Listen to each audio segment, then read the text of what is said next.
So we have a programming block and Canbus operating through our inverter. So this is our programming block of Canbus, and this is our PLC and CAN module connected to our Lenze system bus drive. Check. Connected to our PLC and our drive connected to a Canbus system, which is the port is there.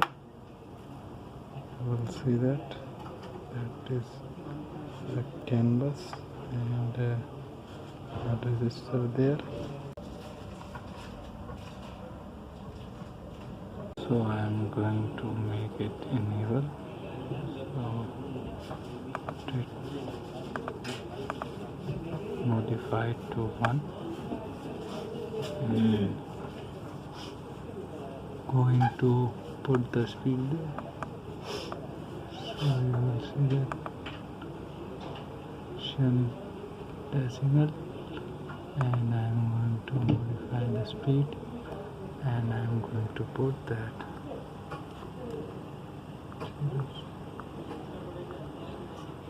it is 10,000. Now